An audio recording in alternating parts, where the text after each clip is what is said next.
Thank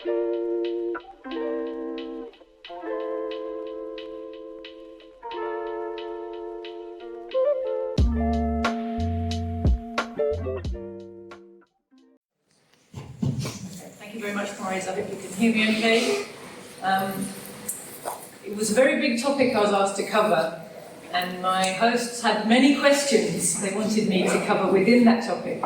So I wrote something that was twice as long as it needed to be, and I've done my best to cut it down to the essentials. I'm afraid it will be unsatisfying in both respects, that it's at the same time not detailed enough and too long. But I hope you will find it at least an interesting overview of something that I think is not well enough understood or talked about in our movement, and particularly because, you know, we're losing the generation of people who lived a lot of these experiences. And if you don't have regular connection with people who have a living connection with some of this history, it's easy not to realise where we've come from, or to have a very confused idea of where we've come from. So I've tried to piece together, to the best of my ability, as someone who's also not old enough to remember many of the events, but I do have the privilege of working closely with comrades who have been active in the movement since the 60s, at least. So looking at the communist movement today, we see many problems. Far from being a united and a coordinated whole, we see that it's characterised by disunity, disorganisation, fragmentation, and ideological confusion. And comrades who are new to our movement are often surprised when they discover that the class struggle is not only going on in wider society, not only being waged between obviously hostile forces, but actually is being conducted inside every part of the working class movement and within the ranks of every communist party. You know, since the bourgeoisie is still the dominant class globally, since it has occupied that position for some time, bourgeois influence and ideology is everywhere. It affects every one of us without exception. And just briefly to remind everybody, our best protection against the harm of bourgeois ideas in our movement is to be found in regular and dedicated study of Marxism. And that's both individually and collectively. You know, collective study is very important, as well as your individual study. But daily study is also important, even if it's just a small amount every day.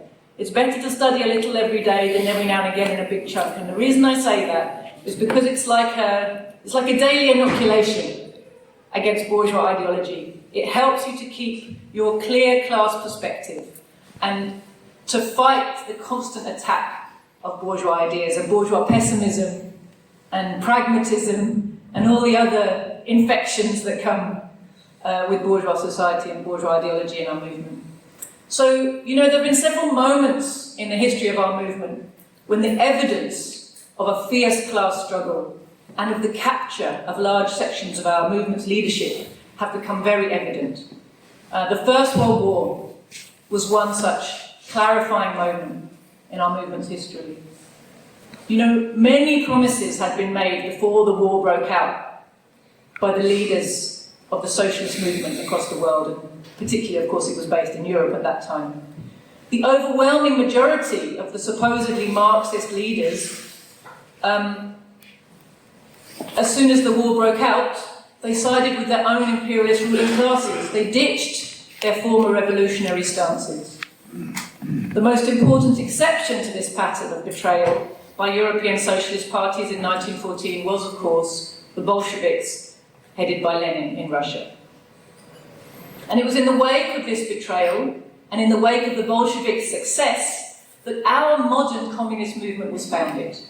Out of the confusion and the treachery of 1914, there rose, like a phoenix from the ashes, the Third International, headed by the outstanding Marxist-Leninist leadership of the CPSUB in 1919. And the basis for this regrouping had been laid by the Bolsheviks and other members of what was known as the Zimmerwald left. That part of the socialist movement which had held true to its principles throughout the course of the First World War. So Zimmerwald left came from a conference held in Zimmerwald, Switzerland in 1915. And the subsequent development of Zimmerwald has a lot of resonance for where we are today. You know, this conference brought together all those who were dismayed to find the turn towards militarism and imperialism by the leaders of most of their parties. In total contradiction to resolutions they'd all signed up to at a congress in Basel, also in Switzerland, just 2 years earlier.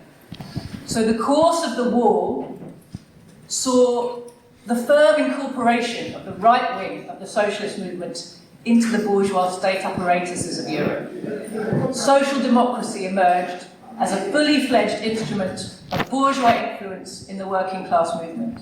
And social democratic leaders became government ministers, their parliamentarians voted for war credits, and in every way they supported and even recruited for the war effort. And those who attended the Zimmerwald conference, the first one, revealed themselves to have three tendencies. So we had on one side a consistently revolutionary section that was headed by Lenin, which stuck firmly and consistently to the line that had previously been agreed on. In Basel, all the socialist parties had actually committed themselves that in the case of the outbreak of a war, they would work to mobilise the workers actively to oppose it, actively to oppose.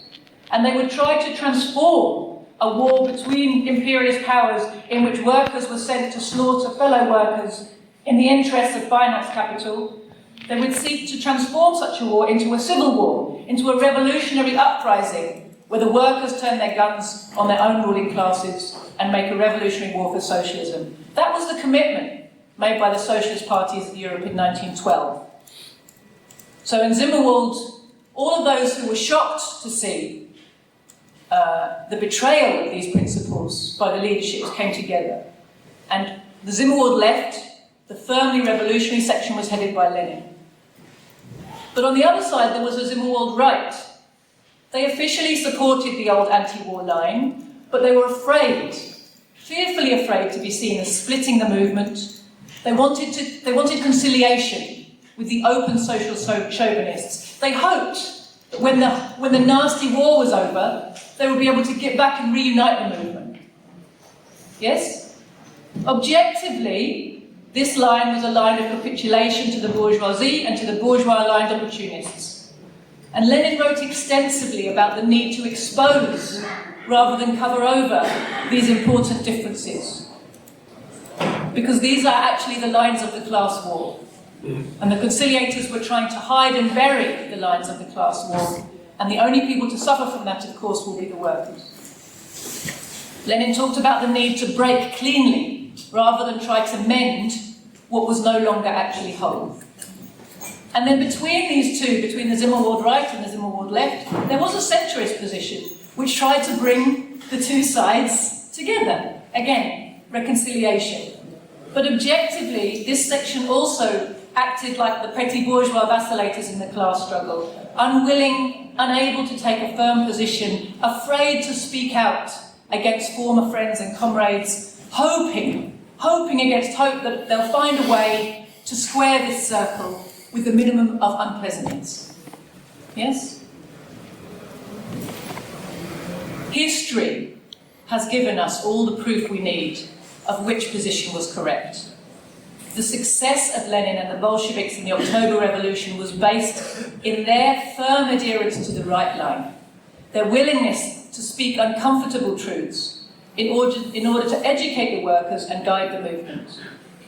No doubt, many at the time considered Lenin to be harsh, abrupt, bad-mannered, sectarian.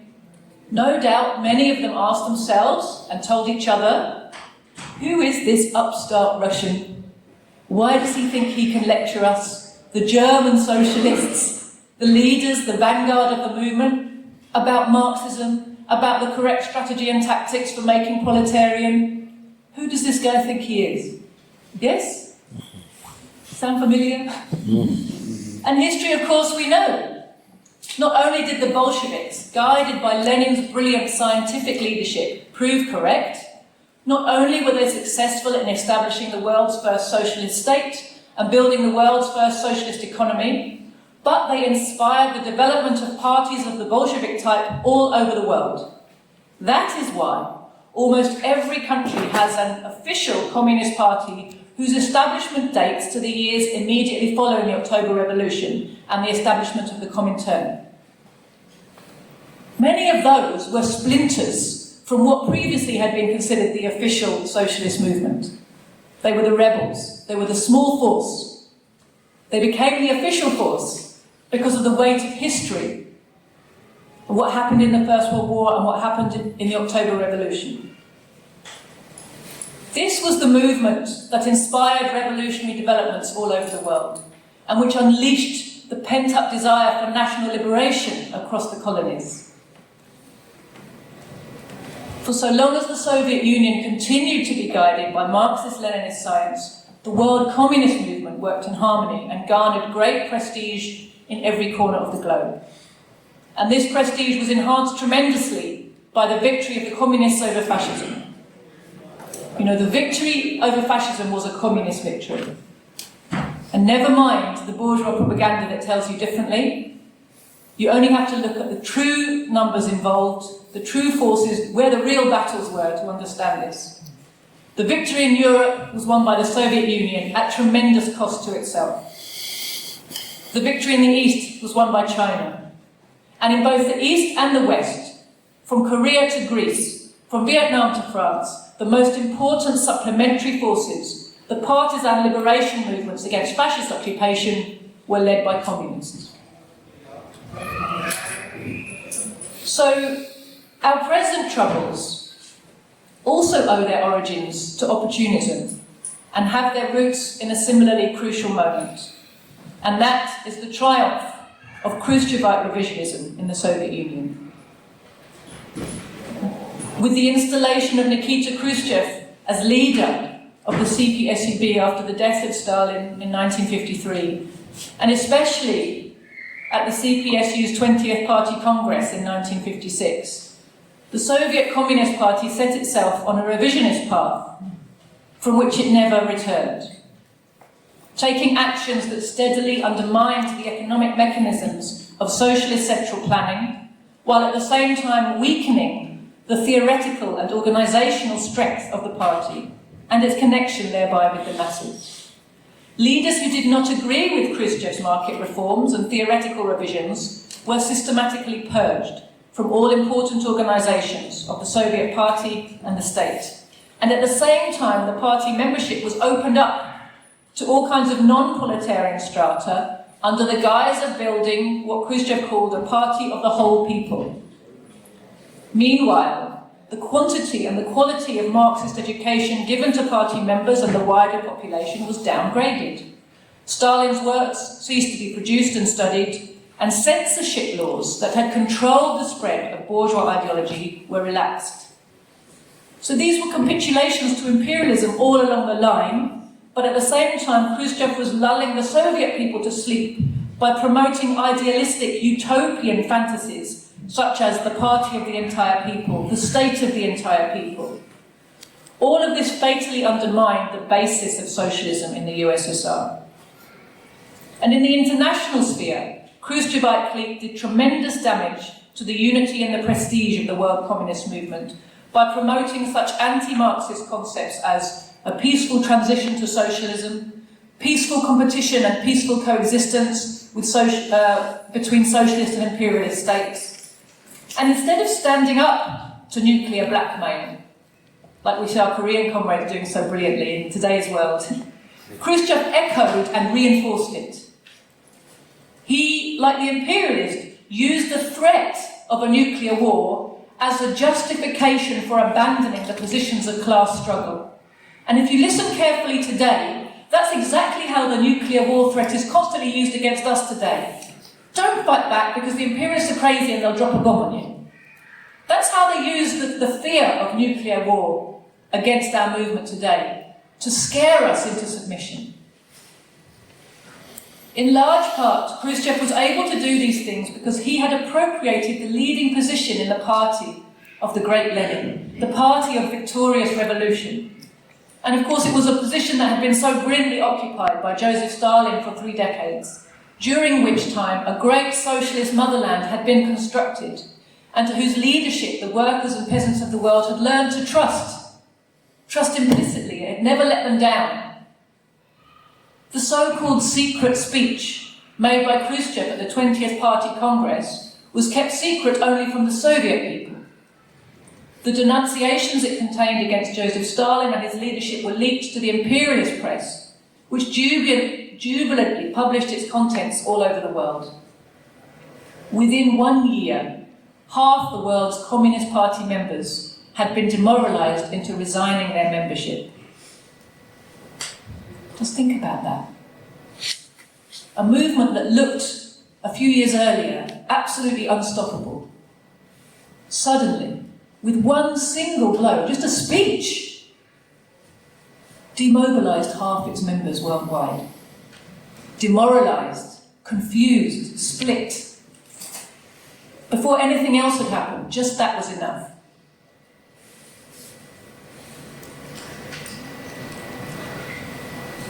Meanwhile, even if they did not accept every slander against Stalin and his leadership at face value, and let us remember now, comrades, that the research into the archives by our friend in America, Professor Grover Furr, has found the evidence that every single one of the assertions in Khrushchev's speech was a lie.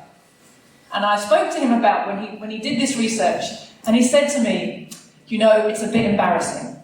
Because if I could have found one or two things that were true, my research would look more balanced. Now they say I'm just a propagandist. But he said, I can only tell you what I found. He was surprised. I wasn't surprised. He was surprised. He went with an open mind to find the information to back up, true or false, each assertion. Every single one a lie. So meanwhile, even if they didn't accept every slander against Stalin and his leadership at face value, and of course many communists around the world thought, this doesn't look right to me, the trust of leading communists around the world in the Soviet leadership, combined with their lack of detailed knowledge about what was happening inside the USSR, left many parties unable to recognise or resist Khrushchevite revisionism. Even the Communist Party of China, in the immediate aftermath of the publication of that speech, issued articles endorsing Khrushchev's analysis and condemning what it called Stalin's mistakes and abuses. Among other things, the Chinese party agreed with Khrushchev in condemning Stalin's emphasis of the truth that the class struggle not only continues but intensifies after the revolution. And of course, this was an absolutely correct assertion by Stalin. Some parties, especially in the imperialist countries, of course, were quiet for other reasons.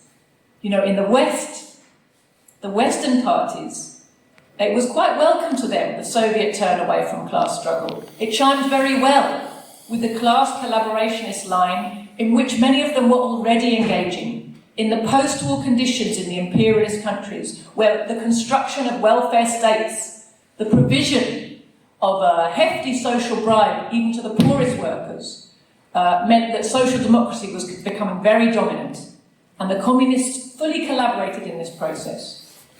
In my own country, we have the dubious honour of having produced a book called The British Road to Socialism, a new programme for the Communist Party in Britain. It was produced in 1951. Stalin was still alive. It was 5 years before Khrushchev's secret speech. That said, this programme said revolution was no longer necessary in the special conditions in Britain, mark you. Just think about that for a minute. Revolution was no longer necessary. The British working class would be able to achieve socialism gradually through bourgeois parliamentary means and through an alliance with the imperialist Labour Party. I mean, that first version of the British Road to Socialism had many correct criticisms of the dominant faction of the Labour Party. Yet still it placed its hopes on alliance with what it called the mass membership of the Labour Party and some kind of combined action and parliamentary means. And it's a very confused document, but each time they've republished the British Road to Socialism, it gets more and more reformist and more illusions in the Labour Party. And it's become totally embedded into the culture of that party, that the Labour Party is somehow to be used as a vehicle for achieving socialism. A party which has been, since 1900, when it was born, totally loyal and subservient to British imperialism. So, in the immediate aftermath of the 20th Party Congress in 1956, very few voices were raised against the new Soviet line. And actually there's one notable exception that we have to mention, very honourable exception, and it's the Greek revolutionary leader. I'm sorry if I say his name wrong. Nikolaos Zachariadis. Close enough. Although exiled to the USSR after the defeat of the Greek Revolution and wholly dependent, think about this bravery as well, wholly dependent on Soviet hospitality, Zachariadis nevertheless bravely and repeatedly spoke out against the revisionist line now being taken by the CPSU. To silence this troublesome guest, the Soviet Party used its influence to have Zachariadis removed as General Secretary and then expelled from his party altogether. This is the leader of the Greek Revolution, mind you. The Khrushchevites manoeuvred to have him removed, expelled from his party, along with all those who were loyal to him in the leadership. And they replaced that leadership with a new leadership that was loyal to Khrushchev and his revisionist line. And this, of course, has been to the lasting detriment of the Greek working class movement. I hope I'm not speaking wrong there. Despite their initial acceptance, however, it gradually became clear to many revolutionaries around the world that they had been duped. And as this happened, the Khrushchevites used their power to force changes in the leadership of other parties that refused to follow blindly in their wake. And then, of course, in 1960, Khrushchev abruptly withdrew the thousands of Soviet technical experts who had been helping to construct Chinese industry and organize Chinese central planning. And the revolutionary wing of the Communist Party of China became aware of the great danger that threatened not only the Soviet revolution, but also their own. A terrible betrayal of socialism in the world. What an action to your fellow socialist country that's, got to develop quickly if it's going to survive. I mean, when you're trying to build a socialist economy in conditions of imperialist dominance, militarily and economically, and you're surrounded, just as Stalin told the workers in the Soviet Union in the 20s, so Mao was telling to the people in China, we have to industrialise fast, we have to develop fast or they will crush us. Every new socialist revolution up until this point has always faced this trouble. First, they're devastated by the war to become the ruling class, and then in conditions of devastation, they have to recover and develop fast if they want to survive. Very difficult. While China had the Soviet Union's backing, they had real ability to develop as they needed to and face these difficult conditions. It was a terrible betrayal of China when Khrushchev took those specialists out. The political split between the Soviet Union and China had already begun to simmer in 1959 after Khrushchev opened talks with the USA in pursuit of his policy of peaceful coexistence. So in 1960, Albania and China formed an anti-revisionist alliance and began a series of heated polemics denouncing the revisionism of the USSR. And this was the beginning of the splintering and fragmentation of the world communist movement. By 1962, the dispute between the two sides has erupted into full-fledged open hostilities that led to splits in almost all the communist parties across the capitalist world. And this rupture led to more tragedies, because it led to China pursuing a geopolitical line which centred around opposing the USSR as the primary goal of its geopolitical focus. China took this policy to the lengths of backing countries and movements purely on the basis of opposing anything that the Soviet Union supported. And I can't go into details here, but there's tragic consequences to that focus and that line. Mao had characterised the Soviet Union at this point as the main enemy, and even labelled the Soviet Union as social imperialist after the Warsaw Pact had suppressed the counter-revolution in Czechoslovakia in 1968. Now, an honourable mention here must also be made of the position of People's Korea and its leader, Comrade Kim Il-sung, because again, it's a very difficult period. Young Korea totally devastated by decades of revolutionary war, war against occupation, Second World War, war against fascism, and then the war that was forced on it by the imperialists, the USA in particular, under the UN flag. But we know 14 countries led by the USA invaded and devastated the young Korean Republic. Millions of people killed, the country devastated and laid waste. Again, Korea's trying to recover, trying to rebuild. Korea needs its relationships with China and with Russia to survive in this period. Horrifically weakened by this barbaric war of aggression. Yet despite the difficulties and the dangers to Korea of any damage to these vital relationships, President Kim Il-sung was very principled and disciplined in his approach and navigated with great skill through very turbulent waters.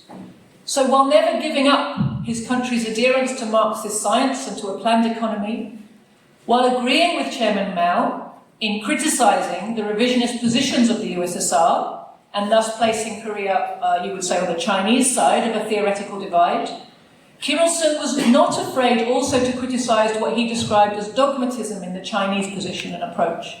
He refused to allow Korea to be sucked into this ever more damaging spiral of enmity. He further developed the Korean doctrine of Juche, self-reliance, for the Korean Revolution.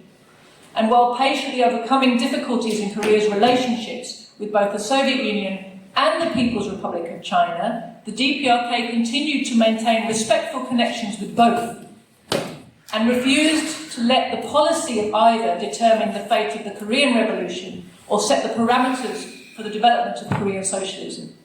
And we can be very glad of the legacy that's left behind in the world today.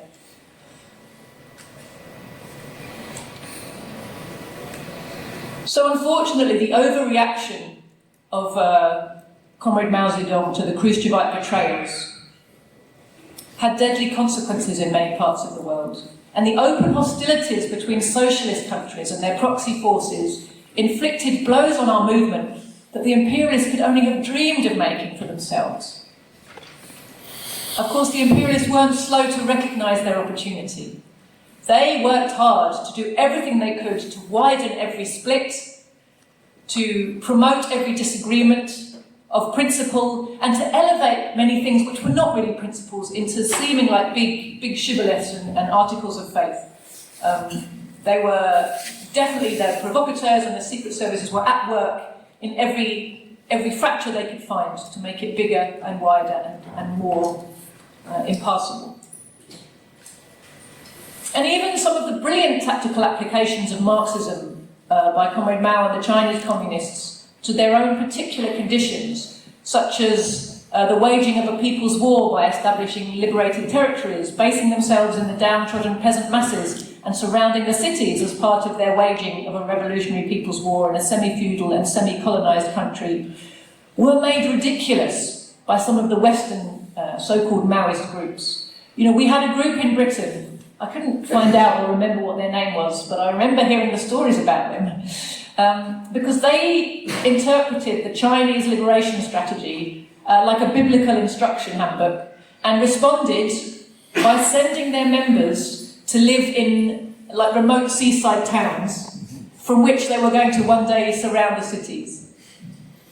Of course, this activity has nothing to do with building a revolutionary movement, nothing to do with connecting Marxism with the masses. All it does is make our movement look stupid and bring it into further disrepute. You know, it's worthy of a Life of Brian Monty Python sketch, isn't it? This is not Marxism. It's provocations and silliness, and I'm sure we'll one day find out there was plenty of state involvement in some of these more ridiculous activities that have been carried out under the name of Maoism, Leninism, and all the other isms that the workers have been made to feel have nothing to do with them. So meanwhile, his criticism of the three worlds theory by Enver Hoxha drove a wedge between Albania and China in the anti-revisionist camp. And that resulted in the formation of a third Albanian-centred section of the world communist movement. Now, All three of these international groupings were guilty of errors in Marxist theory, leading to errors in their approach to geopolitics and to the fight against capitalist imperialism. But I have to say, from my perspective, and I've never seen anything to convince me otherwise, it's with the Soviet Communist Party that the culpability for this catastrophic situation primarily lies. It was the Soviet Party that began rapprochement with the imperialists. It was the Soviet Party that distorted Marxist teachings to justify retreating from revolutionary positions. It was the Soviet Party that instigated the campaign of vilification of Joseph Stalin, the great builder of socialism and defeater of fascism.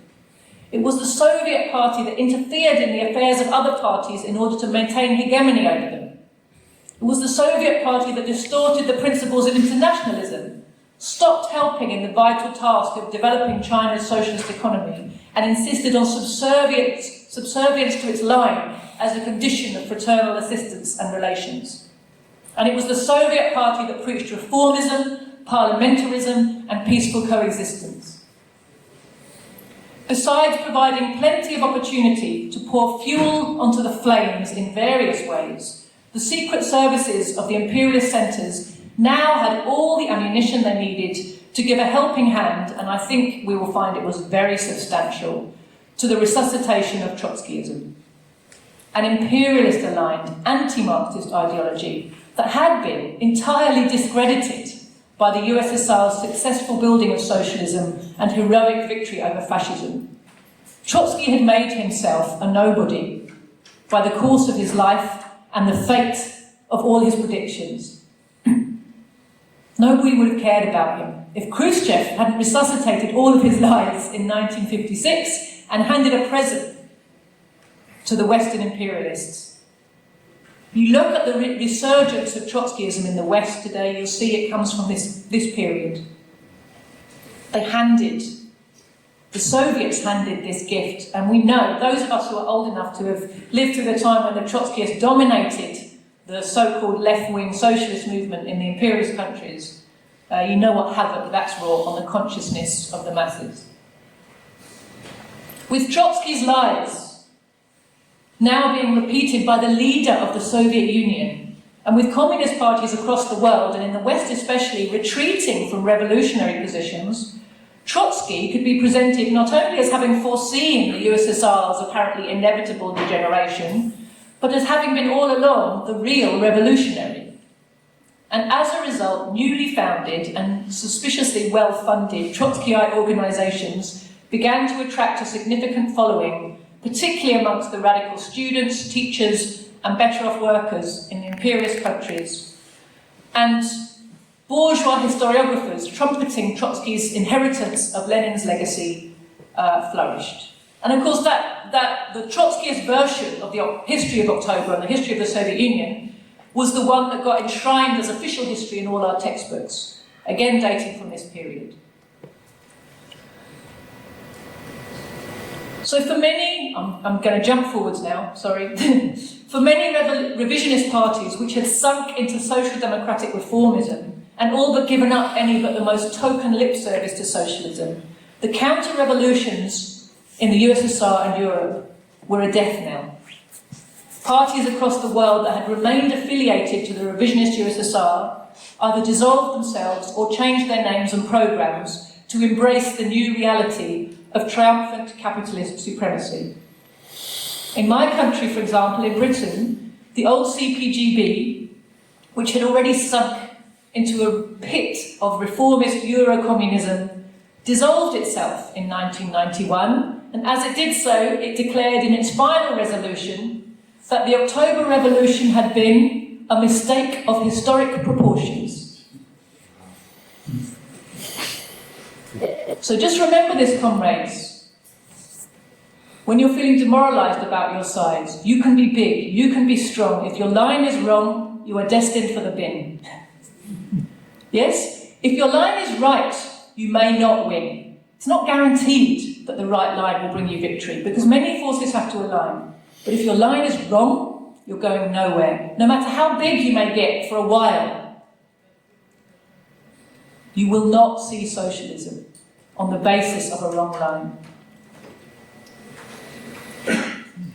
So the result of 70 years of division and theoretical confusion in our movement that had been initiated by the Khrushchevites in the 50s has been the steady decay of revolutionary influence amongst the masses.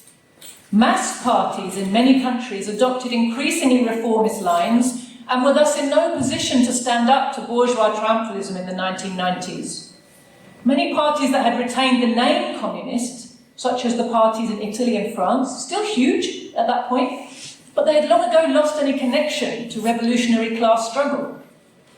So we found ourselves in a situation where large parties had let go of their adherence to Marxism, and the forces that had worked to keep Marxism alive were small and without a meaningful connection to the masses. Moreover, decades of misleadership and propagation of non-Marxist ideas in the name of Marxism, along with a kind of bourgeois-endorsed habit of creating a split every time there's a small disagreement, had left a culture of sectarian cult building in the place of serious party building. And what you'll find is the people who have the weakest ideology have the best discipline, so they disciplinedly stay in a party that is going nowhere, while the people who have a good understanding of Marxism have habits of small organisations where they fracture constantly and can't find the organisational discipline to overcome disunity and work together. So it's noticeable that where parties were able to hold on to a decent Marxist analysis, they did so by letting go of adherence to any particular local guru or international leader and by applying themselves to mastering Marxist science for themselves. In this period, this was the only route to making sense of all the competing claims and counterclaims of the plethora of groups, all claiming to uphold the true revolutionary spirit. Very difficult period in which to try to find your feet and your orientation. How do you work out when there's 20 Bolshevik tendencies? Who's telling you the truth and who's misleading you? So several initiatives were launched in the 1990s by parties and countries that remained faithful to the goal of socialist revolution. And some of these were able to make a contribution towards clarifying the problems and bringing revolutionaries together on the basis of fundamental common aims, but none was ultimately successful in healing the divides that plagued our movement for so long. I think a first important initiative was the one taken by People's Korea. You know, they were standing at this point isolated and exposed. The remaining socialist countries had to face a hard new reality in which imperialist pressure greatly intensified. In all the remaining socialist countries, the USA in particular was working overtime to try to create the conditions for a similar defeat as had been suffered in Europe. Through stoking counter-revolutionary movements, as they did with Tiananmen Square in China, or through sanctions on economic blockade, as they were doubling down on in the cases of North Korea and Cuba. And the Korean Party in particular was adamant that even if it needed to make compromises in order to survive, its socialism was non-negotiable. And on the occasion of Comrade Kim Il-sung's 80th birthday in April 1992, the Workers' Party of Korea launched a declaration. Its official title was "Let us defend and advance the cause of socialism." It's known by most people as the Pyongyang Declaration. And it's still open for signatures, actually. Our party signed it quite a long time afterwards. Our party didn't exist at the time it was launched. At the time it was launched, 69 parties signed it. At this point, I think there's about 300 organisations which have signed. And you know, you've got to look at the content. 1992, what was happening in that, and the general atmosphere. You know, the content was a positive and a very defiant endorsement of socialism at a time when so many were retreating and giving up. And the declaration outlined the beliefs of the signatories in broad and general terms. But there was no organisational backup for, you know, implementing or coordinating anybody's activities in the struggle against imperialism.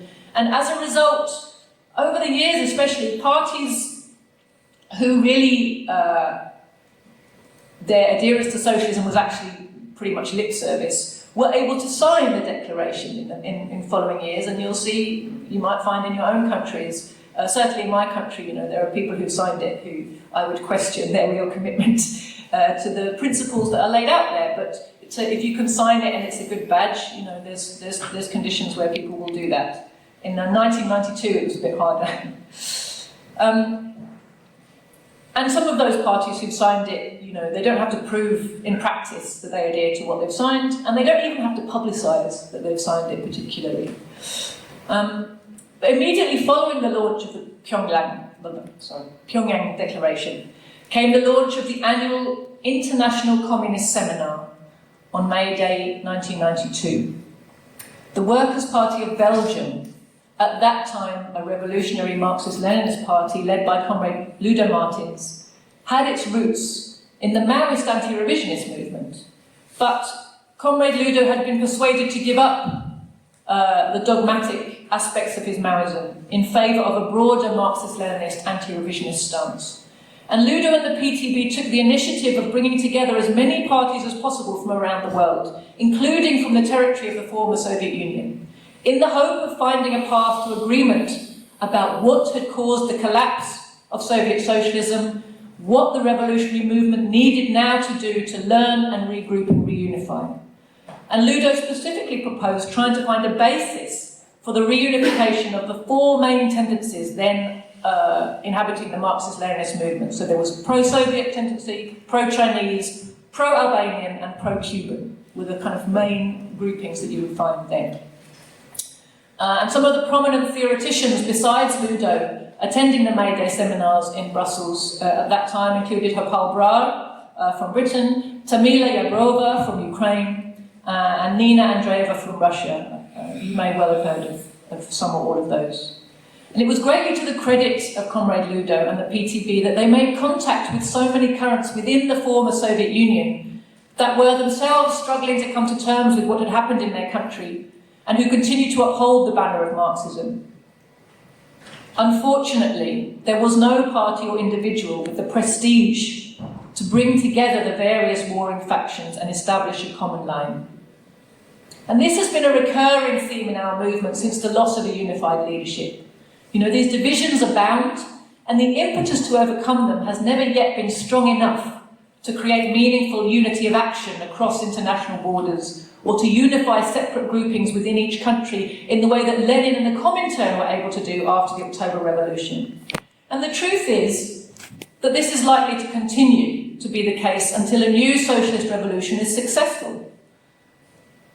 A socialist revolution that's led by a party guided by scientific socialism, which can restore the prestige of Marxist science in practice, inspiring the masses of the world and earning the right to be seriously listened to by Marxists and revolutionaries around the world. I know from the history of our movement in Britain how difficult it was to bring together the different parties that existed, and how it was really the instrumental prestige of the Bolsheviks and the Comintern and their unity in admiring Lenin that enabled, factions that previously could not work together to come together to form the CPGB in Britain in the 1920s.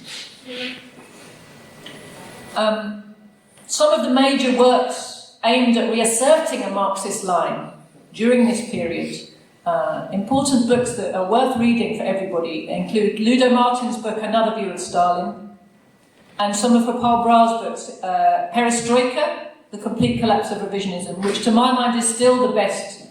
I mean, I only read English, so I might be missing something very fantastic. But in English, to my mind, Joti Brar's book Perestroika is the best that you'll find in explaining the roots of what happened in the Soviet Union, economic in particular. He also wrote a book, Trotskyism or Leninism, Social Democracy, The Enemy Within, and his book on imperialism, I think, was Imperialism by Joti Brar was translated into German. I think in the 90s or maybe the 2000s, he did many book tours in Germany. There were members of the KPD and the DKP, who organised book tours for him because they felt that work was very useful. So at least that one exists in German.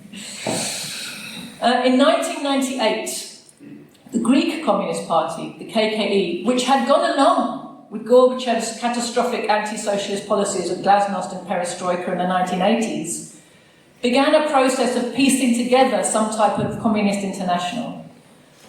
These gatherings were named after similar events that had been hosted in the Soviet Union during the period of the development of the Sino-Soviet split through the 60s, basically.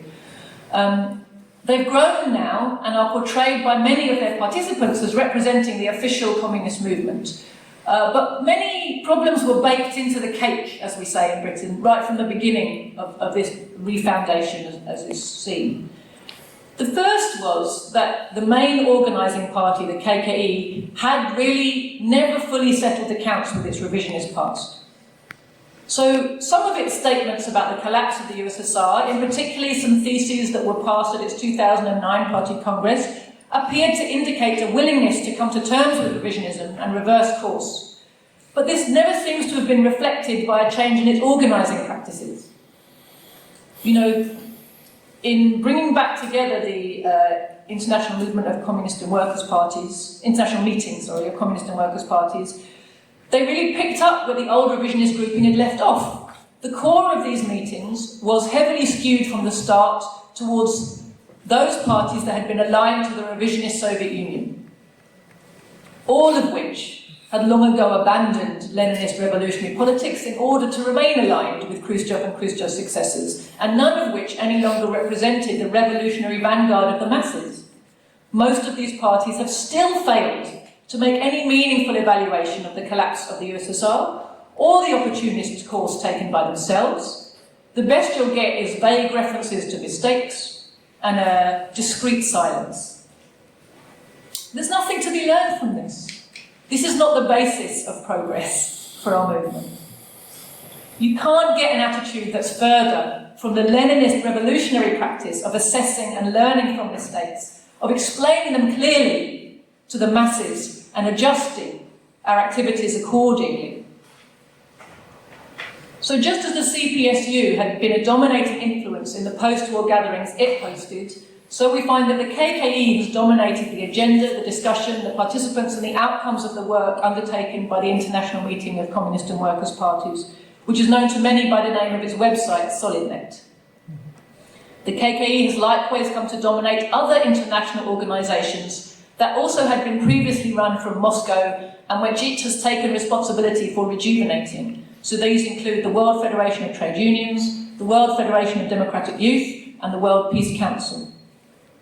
You know, many parties felt a gratitude to the leadership in Athens for picking up the threads of this work. But time has shown that in all these organisations that have been rekindled, they've been run on the basis of having politics that are acceptable to the KKE, or being willing to go along with just being a kind of militant faction in the corner. It's like the left wing of the Labour Party. They're just there to show it's allowed, but not to influence anything. Leaders of all these supposedly international organisations are invariably protégés or personal connections of the leadership or officials of the KKE, owing gratitude and loyalty to that party, to its leaders. And over the years, you know, my party is in an interesting position. Over the years, many friendly organisations to us have tried to persuade us that we need to be in SolidNet and add our weight to the kind of revolutionary wing.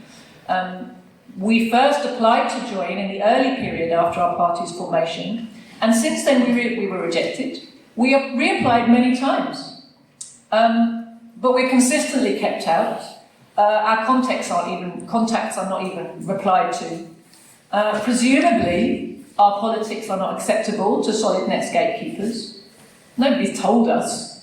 The door is closed. Great efforts have even been made to keep our young comrades out of supposedly broad events like the World Festivals of Democratic Youth. I mean, we've had to find all sorts of ingenious ways to turn up at these events when we're excluded from the British Organising Committee and the British delegation officially. At the time of our first application to SolidNet in 2008, the International Department of the KKE asked the revisionist CPB, Communist Party of Britain, to report to them on our party's suitability. Interesting approach, you would think, right? So the resulting assessment, which is very bizarrely commissioned from a group that must be our political enemies, right? If we weren't political enemies, why would we be separate organisations in the same country? This is a communist principle. You don't set up parties for fun. You have to have good, solid political reasons, and not small ones either. So, obviously, it's a kind of weird approach to take. Of course, they're going to say we're not suitable. But anyway, what they wrote was basically just a fabrication of lies and slanders and distortions of all kinds. It was immediately leaked to us by someone who saw it and was friendly, and we published it. We published it, and we published our refutation and answer to the various nonsense that were in it. We never had any direct contact from the KKE at this or any other time on the topic of what was in what they said or what we said or anything else or any of our approaches. So, but you know, we have contact with many parties around the world, and we know that there was a lot of hope felt about the prospects for SolidNet when parties with state power, like the Communist Party of China and the Workers' Party of Korea, began to attend its events. Maybe now the political content is going to shift, maybe the activity is going to become more meaningful, maybe the old divisions are going to be ended and meaningful politics will start to emerge. And of course, this hope was further boosted by the admittance of a kind of a trickle of smaller parties, newer parties, with a more revolutionary programme and without a history of alignment to the revisionist USSR. Sadly, however, these hopes came to nothing. SolidNet gatherings remained toothless and empty affairs as far as the working out of a common platform or coordinated actions were concerned. What they did achieve was to get people used to the idea that meeting together once or twice a year, presenting your conflicting papers in an atmosphere of respectful, gentlemanly disagreement, signing a joint declaration that's so broad that it essentially means nothing, and anyway is just going to be filed on a shelf somewhere in the dust, and then retiring to the pub for a convivial drinking session, this is the height of your internationalist revolutionary work. The KKE has thus been very effective at creating a network of personal relationships that nobody wants to be seen to break. The accusation of splitting the movement is one that every delegate fears to draw onto their heads, even those who know that really there is no unity in the true sense of the word, just a polite glossing over of uncomfortable differences. Meanwhile, whatever happens in the debate, the resulting statement is the one that has been approved by the KKE and its self-reinforcing clique. Far from becoming a conduit for revolutionary ideas to spread to the opportunist wing of our movement, far from preparing an organisation that's ready to rise to the challenges of the next revolutionary upsurge, SolidNet has been far more effective at calming the ardour of those forces which entered it in the hope of combating opportunism. In becoming accustomed to the norms of a bourgeois academic conference, which is essentially what they're really running, many sincere comrades have come under the influence of these personal connections and by the time scales built into this activity, in which nothing ever seemed to change, and the overall balance of class forces seemed to be permanently and kind of permanently stacked against us. But you know, such activity and such a view of time have nothing at all in common with the rapidly changing needs of the situation in which we now find ourselves. It's no surprise that the escalation of the war in Ukraine brought the deep fractures and inadequacies of our movement to the forefront, and our differences into the cold light of day. The war, and our movement's assessment of and response to it, is the primary political question of our time. It's the pivotal point around which all other differences have become secondary. In front of our eyes, the world order is remaking itself. A new coming together of the socialist and anti-imperialist forces in the world is rapidly advancing. A cohesion in the anti-imperialist camp is developing that we haven't seen since the days when the Stalin's Soviet Union and Mao's China stood side by side at the head of the oppressed and working masses of the world. And this realignment is a result of the shifting balance of class forces at the latest turn of the global crisis of overproduction. It's making itself felt in a rapidly deepening crisis, economically, and the accompanying desperate drive to war by the imperialist camp. In this situation, two events occurred that revealed that the days of SolidNet are numbered, that it remains constitutionally incapable of rising to the challenge of the new era, and that it will never be a vehicle for uniting communists across borders and helping them take their place at the front and the centre of this rising anti-imperialist bloc. Am I right for time to carry on? Wave if you're getting bored. Okay. So there was an international conference hosted by the People's Democratic Party of South Korea in May last year. And at that conference, to discuss the war, and at that conference a clear split revealed itself in the evaluation of the parties present regarding the war. And our comrades in the PDP were dismayed to find that many organisations they had considered to be fraternal were promoting bourgeois propaganda about Russian aggression being to blame for the escalation in Ukraine and Russian imperialism being the cause of what was being described as an inter-imperialist conflict. In its investigation into what could be driving these differences, the PDP discovered that so influential a party as the KKE had not only adopted this line, but had presented the international communist movement with an apparently worked out theoretical justification, couched in very strong, seemingly Leninist terminology, to back up what is essentially bourgeois propaganda. Such lies in the mouths of communists have the potential to do the most serious harm to our chances of unifying the masses and successfully mobilising to defeat the imperialist war aims.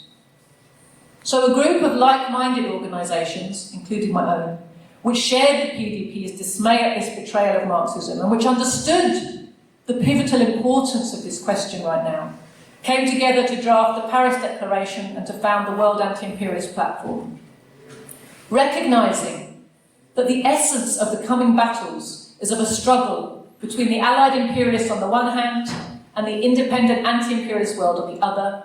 It is plainly the duty of communists to do everything in their power to strengthen the forces of anti-imperialism, to help in bringing the anti-imperialist bloc more firmly together, to explain the nature of struggle to the workers in our own countries, and to lay the groundwork for a defeat of the imperialist camp in every possible way, practically, organisationally and theoretically. And then meanwhile, at its meeting in Havana, Cuba, in November last year, the split in SolidNet came into the open in a very revealing way. Instead of one declaration, two were issued about the war, statements that are diametrically opposed to one another in their content. The first one, sponsored by the KKE via a small group of Ukrainian proxies, put forward the imperialist line about Russian imperialism and aggression. The second was most significantly sponsored by two Russian communist parties that have in general had great difficulty in working together. But nevertheless, on the question facing the imperialist attack, the question of facing the imperialist attack on Russia, these two parties were united and they put forward an unequivocal resolution to that effect. And the list of signatures of the two resolutions tells you much about the state of our disunited movement, where the fracture lines are to be found. And alongside that, there were increasingly outspoken statements of dissatisfied participants, not under the KKE's control, about the undemocratic way in which leading bodies and procedures are being handled. The impotence of the organisation as a whole and the rottenness of the party that controls its operations are being more and more clearly revealed. And it seems unlikely that its meetings will continue for very much longer in their present form. I would be surprised if it can hold together in the face of all these contradictions. Like the Second International, SolidNet is destined for an ignominious burial, and those who remain affiliated to whatever is left standing when it splits will have earned their place in the annals of shame, alongside such 1914 heroes of socialism as Edward Bernstein and Ramsay MacDonald. And meanwhile, those who attempt to hide and paper over the cracks of this divide should beware of finding themselves in the camp of such as Karl Kautsky, whose vacillations and attempts to find a peaceful way out of the divisions of the movement a century ago ultimately led him into the camp of those who denounced the October Revolution and worked actively to destroy it. There's a logical result to the lines we take in these battles, comrades, and we must think about those very carefully. So, understanding the nature of the looming Third World War, the platform does not confine itself to working only with communists, but aims to harness all the forces in the world capable of understanding the main issue and uniting behind a broad line. At the same time, the founders and principal organisers of the platform are communists.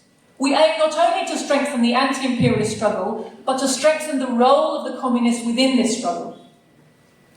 This is vitally important for the success of the anti-imperialist movement, as well as for the success of socialism that is the battle to follow that battle. We are working hard to bring our analysis to Marxists and anti-imperialists everywhere and to persuade them to join us in this, the single most important endeavour of our era. As Marxists, we know that only Marxism provides the tools to ensure the most steadfast, most disciplined, most thorough struggle against imperialism. That real Marxist involvement and leadership of such a struggle provides its best chance of success. We must do what we can to fulfil that role in the coming period, undaunted by the size of the task and the shocking disarray into which our movement has been thrown. Of course, we are not starting from an ideal or an easy situation, but we are where we are, and we must deal with reality as it is. There is no doubt at all that the coming struggles will see many large and long-established organisations decay and fall apart, while small and relatively newer ones will grow. These changes will be determined by their ability to play the role demanded of them, by the impetus of history, and not by any inherited right to be considered as the vanguard. While it is true that the defeat of the imperialists in the coming conflicts will not be automatically and immediately resulting in a worldwide victory of socialism, it should be clear that through the course of this struggle, the main impediment to socialism, capitalist imperialism, will be fatally weakened, and revolutionary forces will be greatly strengthened as a result. A new wave of revolutionary upsurge is being prepared by the present crisis. National liberation struggles are already breaking out, and socialist revolutions will undoubtedly follow. Wherever in the world these movements begin, we can be sure their inspiration and influence will spread rapidly, just as the influence and inspiration of October set fire to the world after 1917.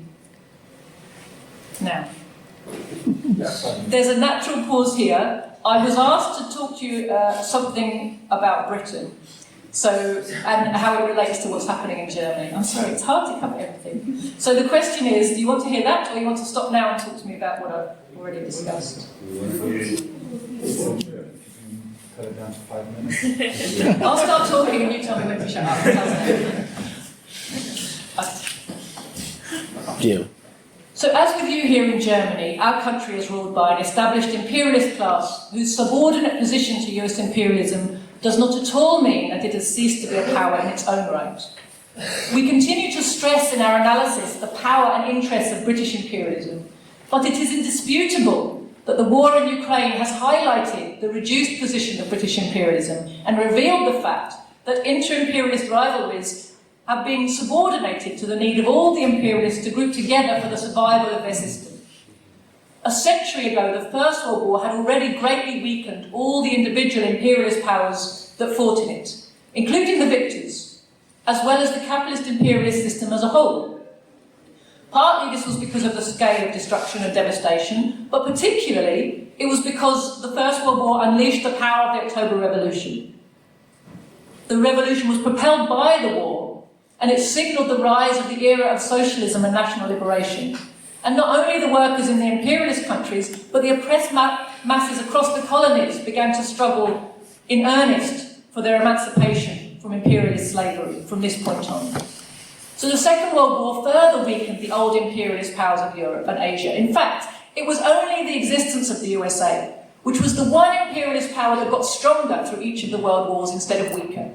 It's only the existence of the USA that stopped the further spread of communist revolution across Europe and Asia after 1945. In the interest of saving the capitalist system as a whole, the USA came to the rescue of the decimated imperialist European powers and helped them to somewhat of a recovery, and Japan. But while German, French and British finance capital were assisted in maintaining a seat at the imperialist table, they were facilitated in continuing to loot the oppressed peoples and to buy social peace at home with their welfare programs. Their position was not what it had been. The USA was able to establish a system via Bretton Woods, the IMF, the World Bank, NATO, the European Economic Community, in which none of the subordinated imperialist powers have been able to rise to dominance again. As a result, they rely for their military strength on US imperialism. And that sole fact means that ultimately they have to subordinate their economic interests as well to those of the USA, at least for the time being. This is a sort of ongoing debate between me and my dad. Anyway, he thinks Germany's going to get out from under, and maybe Britain as well at some point. They're not going to take it forever. Okay, we'll see. This has never been clearer than in the recent months of Russia's special military operation, when the European countries were called upon to sacrifice their independent economic interests in the interests of the greater good of destroying Russia. No doubt, if Russia had been quickly defeated and dismantled as planned, if we'd had a Yugoslavia type, a couple of months of blitzkrieg followed by, unrestrained looting, the imperialists would have been satisfied that the short-term pain was worth the long-term gain. But since the Russian economy refused to buckle under the sanctions blitzkrieg, since the Russian government remained in place despite all the attempts to stir up regime change, both the economic and the military wars being waged through the proxy conflict in Ukraine are backfiring on the aggressors. And there's another 5 now. I like this elastic approach to time. It's good. Bonus. Okay. It's not wrong. It's not wrong to point out to workers in Western Europe that they are being asked to sacrifice their access to cheap and reliable power sources, fertilizers, etc. That their inflation is being stoked, not caused, but stoked. And the industry is further degraded in the interests of an alien class.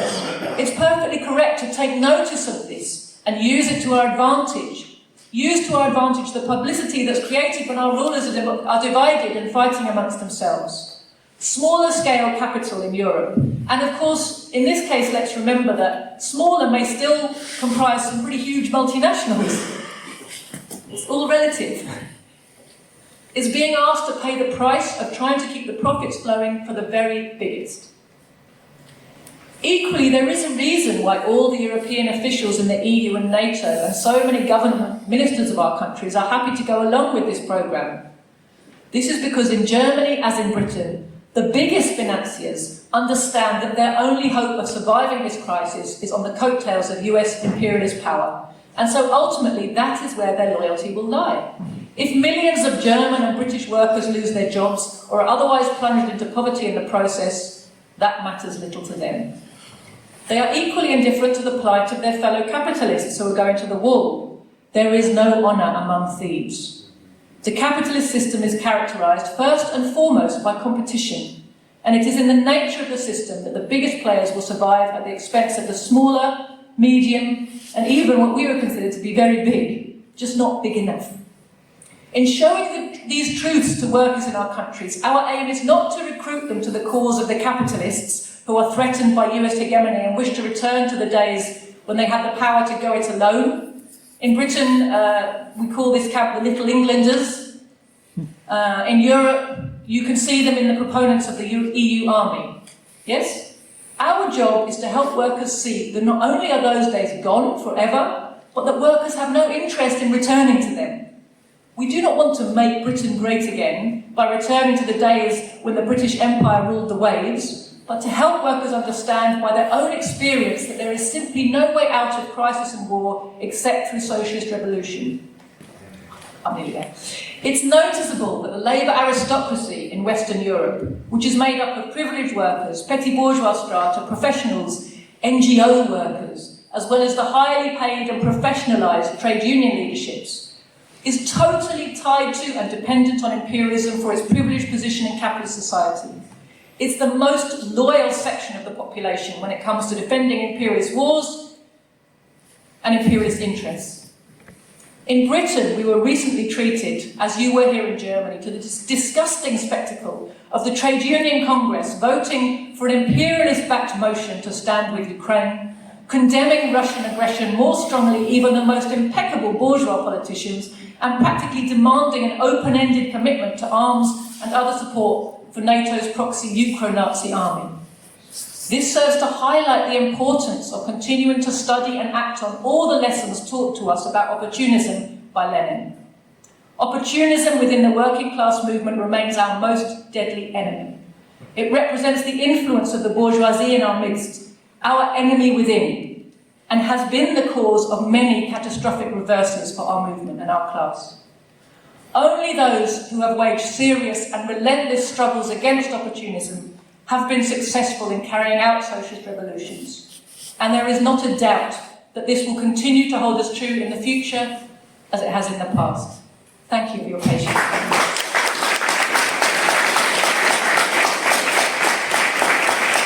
Or not, because that's one of the point of contention for you as well. Maybe I will start with a first question, and then we'll open it up for questions, but also debate. You can also debate amongst each other. It doesn't have to be always focused on our guests lecturing, because we also want to further the discussion amongst ourselves, but also feel free to ask questions, of course, if you have them. I would just use the chance to ask a question, since I'm here on the stage. Maybe highlighting some small disagreements, maybe that our organization has with some of the things you said. We recently published a report of the SolidNet meeting in Havana, or we shouldn't say report because we weren't there, but we tried to give an overview of what it did, and we said that we still value it as a platform of exchange, but we also see that it's kind of lacking, that there's not enough exchange happening and not enough debate, but it's basically parties going there and just giving their positions. But maybe this is seen in the context of what our organization has tried to do, which is part of a larger process of clarification on a scientific basis that we try to do in the communist movement in Germany, but also internationally. And part of that is confronting and exchanging with and talking to organizations and other communists we disagree with, and trying to work out the right line on a scientific basis. One of the slogans we raised was with clarity to unity, so getting to a state of having not a fractured movement like we have today, primarily by actually solving and clarifying the questions, the central questions facing the communist movement today. So I was just maybe wondering how you would respond to that, because from what it seemed to us that a lot of the polemics-centered exchange that's happening in the communist movement has not really been able to convince a lot of other communist organizations that maybe their path was wrong. And maybe how we can form a basis to really try and work on scientifically understanding the situation we're in a lot better, to be able to prove to other organizations and communists that do want to know that this is the right line to take and not this. Maybe you could respond with your thoughts. Yeah. I'm sure others in the audience will have views on this. There's two aspects to what you're talking about. The desire to talk to as wide a range of people as possible in order to inform your process of thinking and clarification and decision making is an excellent one. But there's two important qualifications for that. Number one, it's not an open-ended forever process, right? It has an aim in mind. And you have the idea is to gather as much information so you can come to a conclusion, make a policy and go forwards, yes? So that's number one. You have an aim and a time scale involved. Number two, there's the honest intention to look for the correct line and not to feed your ego or your organisational aims, yes? And these are two very important principles, because the purpose is to find the truth so that you can form a correct policy and go forwards. Now, of course, you can't be doing that process forever, or there will be no going forwards, there will be no action, there will be permanent indecision. There must be a time scale. And you must also be prepared to keep doing it as you go forward, right? A period of preparing to go forward cannot be a permanent period. At a certain point, you must do the best you can with what you have, start going forwards, and keep reassessing as you go, right? That's also something we do. In communism, we're a bit like anyone here involved in software development. They have an approach that they call agile software development, right? You build something that's good enough, yes? And you go forwards and you use it, and you iterate, yes? Perfect it, make it better as it comes into contact with reality and things are exposed. You don't sit there and wait and build the perfect machine for 20 years and then press go, and a little bit of code that was in the middle that wasn't quite right makes the whole thing fall over. And you couldn't have really discovered that until you pressed go. Right? So we are iterative developers, if you like. We have to also work in practice, see how our ideas are holding up to the crucible of struggle. And, class struggle is, unfortunately, there's not a formula. It is a science. It's based on deep theoretical scientific understanding of the laws of the development of history, the laws of the development of capital. But there's no formula for how every single event is going to unfold in history. It's like we can understand the law of motion of matter, but at the same time, we can't predict the direction every quark is going to take. Right? There's a lot of... You have to learn to recognise that there are so many things interacting, that you have to learn to feel that there's also an art.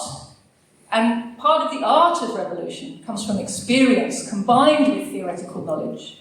You start to get a sense of how these movements fit together.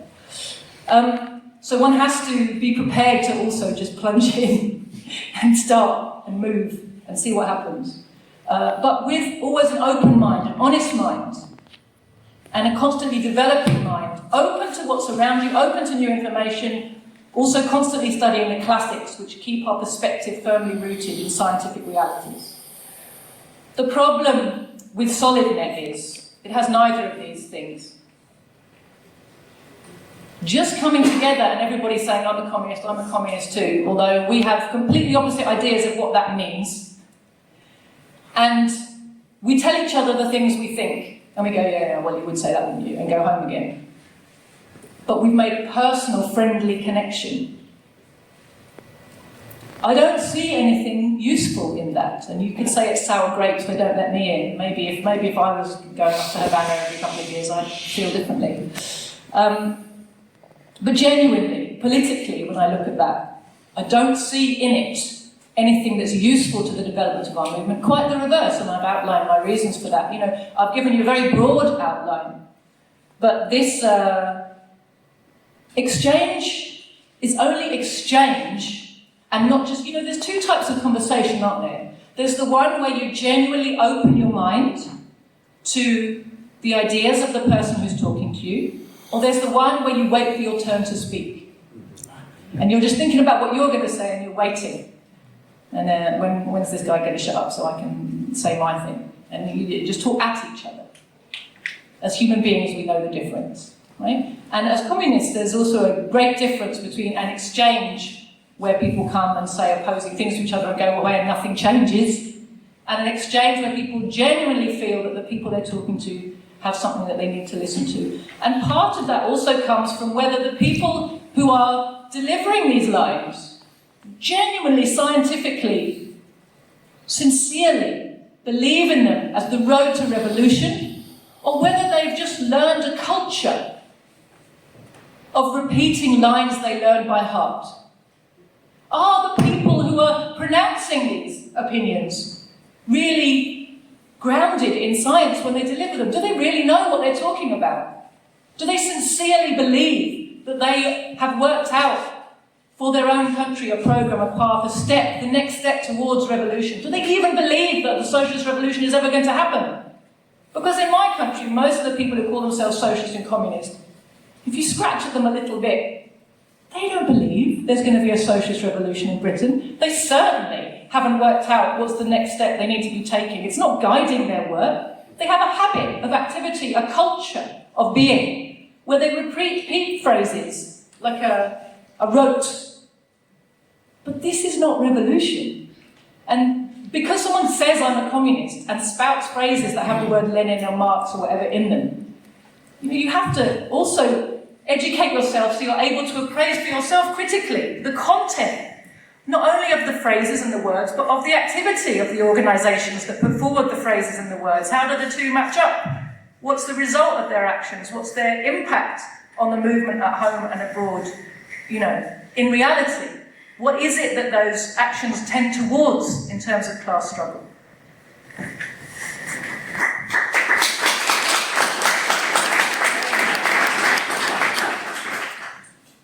All right, so we're going to open it up for questions, but also statements. Feel free to discuss among each other as well, as I said. Yeah, you're first, behind, yeah.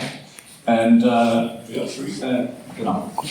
And I think, yeah, we'll just decide Okay. as we go along, I would say, because it's not all Joti. focused on. Okay. My name is Saifur, and I'm visiting from Iceland, and I had a question. So I'm on the board of the Working Class Union, and we went on strike earlier this year to get a historic raise for the second time in a row. And we have, you know, coming here, I've learned so much, but I approach communism and all of these theories kind of as a beginner. I hear a lot of names and books and theories that I've never heard before, and I appreciate being educated about them. And each time a concept is labeled, I can recognize a real life event that is a perfect reflection of this. That's why I find this so useful. But my question is that why does it feel like visiting two such distinct spaces when I'm in the working class and speaking with them and organizing a strike or talking about why they're being exploited by their boss? This feels like one distinct space, and then when I discuss a theory or learn about history, it feels like a different space, even though for me, visiting between the two, they seem like they should be completely together, because we're using all of the principles of communism and class organization to gain raises and to defeat the capitalists. But I'm just curious why they feel so different when it really feels like they're one and the same and shouldn't feel so different. That was a question for Joti or for the audience? For anyone who has an answer that would help me. Comrade with a pink shirt here who raised his hand. Hello, my name is Daniel. I came from Spain. I want to make you two brief questions. First, can you expand us the Sino-Soviet relations during its period? How was the relation between China and the USSR?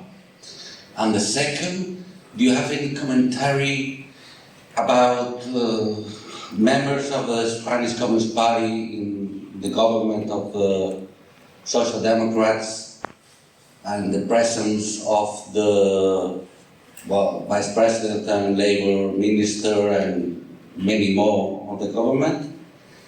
And for the first question, especially in relation with Korea and Vietnam also.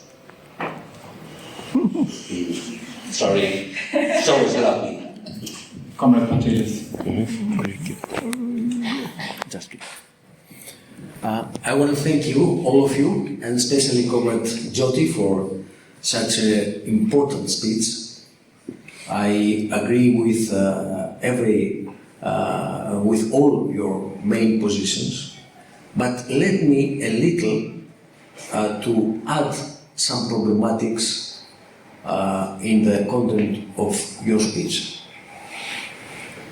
For example, if you try to find out the argumentation of the nowadays opportunistic leadership of Communist Party of Greece, you will find out such phrases as, for example, beginning from the 50s, after Stalin's death, we had the opportunistic shift in Soviet Union, in the Communist Party of Soviet Union, and all over the world.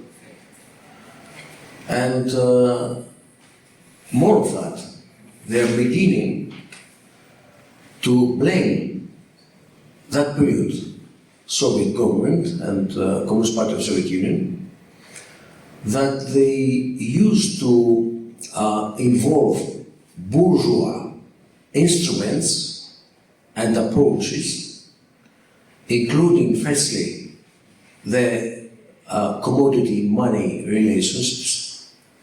So they began to destroy socialism, beginning from that period, and they are beginning to prepare their people that the significant date is not Stalin's death, but even Stalin is not a real revolutionary, because he's talking about commodity and money relations in Soviet economy.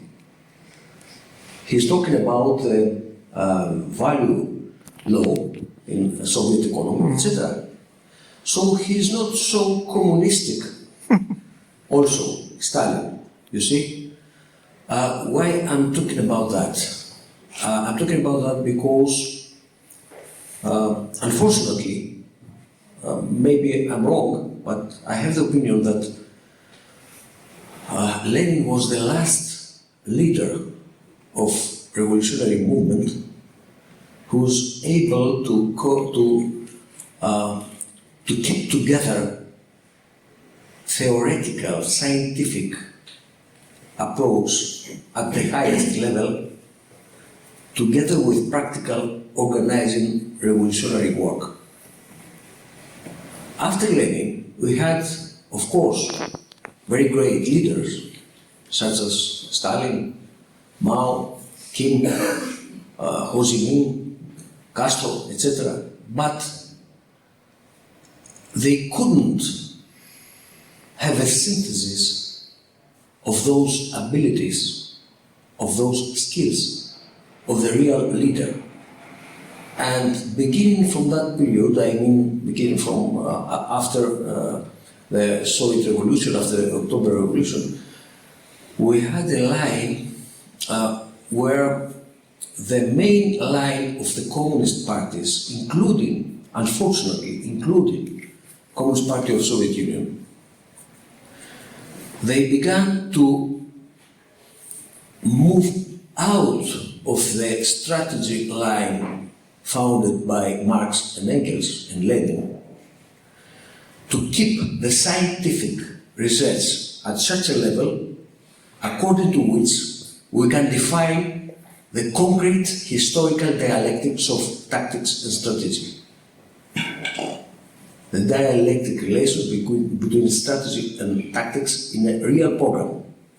And they began to accept a position which was fixed in several documents in several parties, beginning from the Communist Party of Soviet Union, that theory is just generalizing the practice experience. Excuse me, but that position has nothing to do with Marxism. This is a so-called Marxist variation of pragmatism. Following the practice means method of trial and error. Method of trial and error is a common method between animals and humans in a very low stage.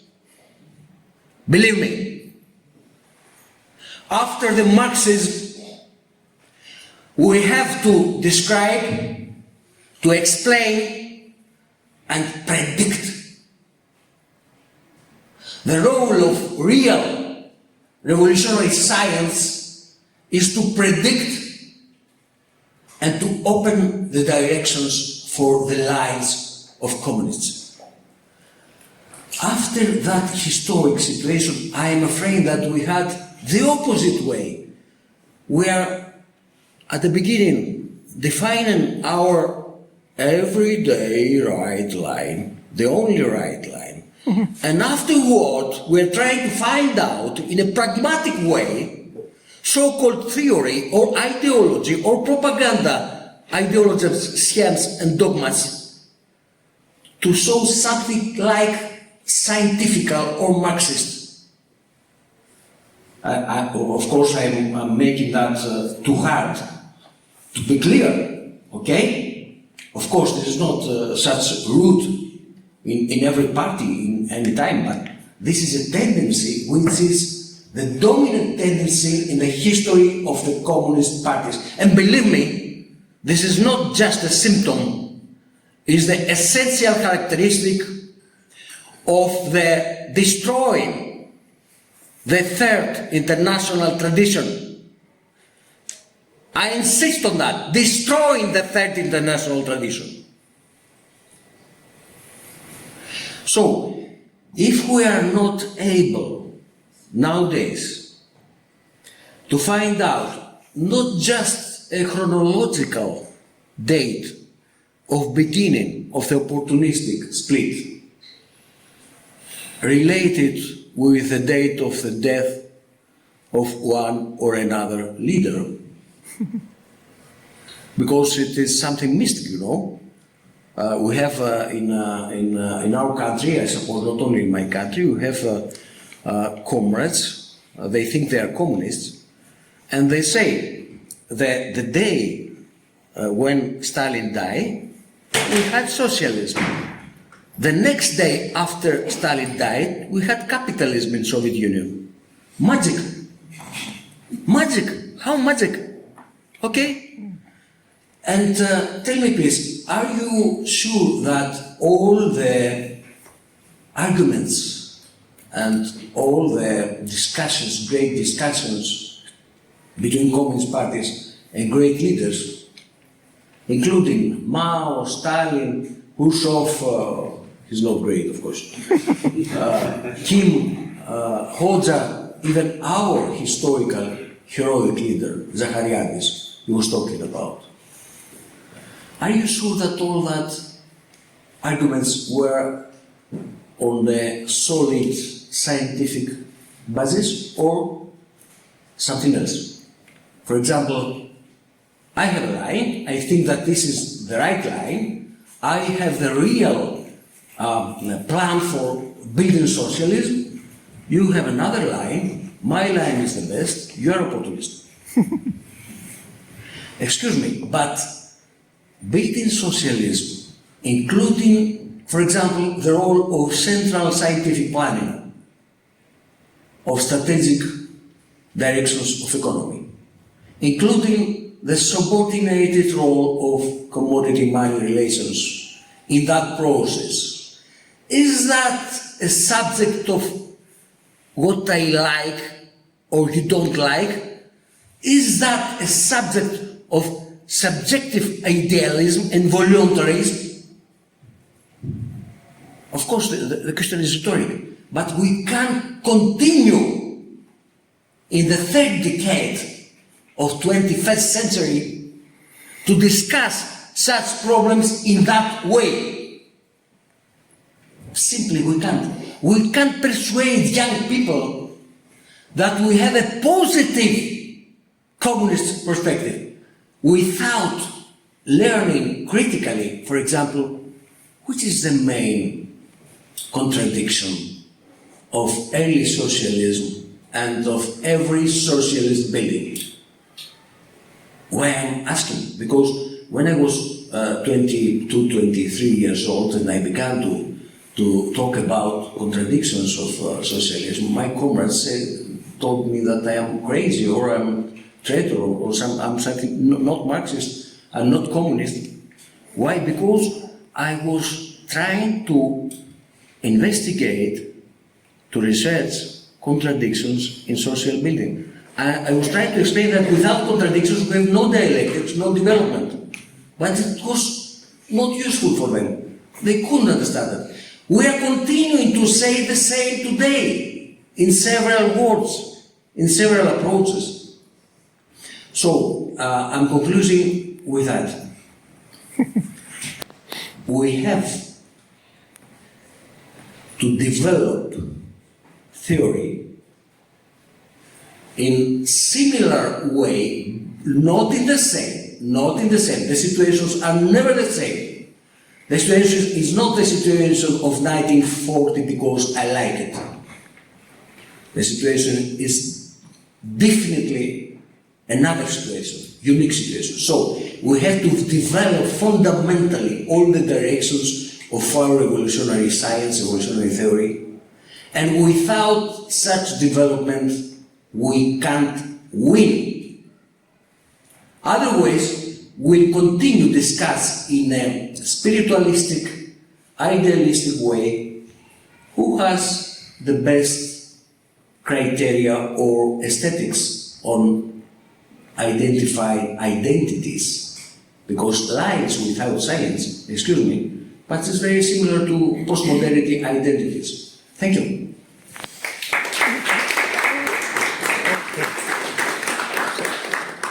Okay, just one thing. We have a lot of people wanting to say something, so maybe we can keep it to 2 to 3 minutes. The person standing in the back. Excuse me, please.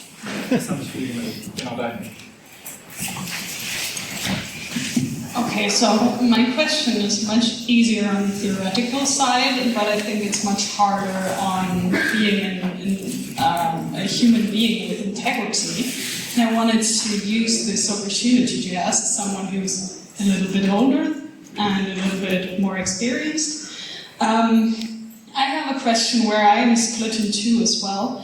How to handle politics or action in one's own country in contrast to international politics and the struggle for international socialism, and basically how to emotionally integrate it without being completely in desperation, which is something that is very hard for me. I know anger is a very constructive emotion sometimes, but it's hard, especially in Germany. It's very, very hard for me. Satya?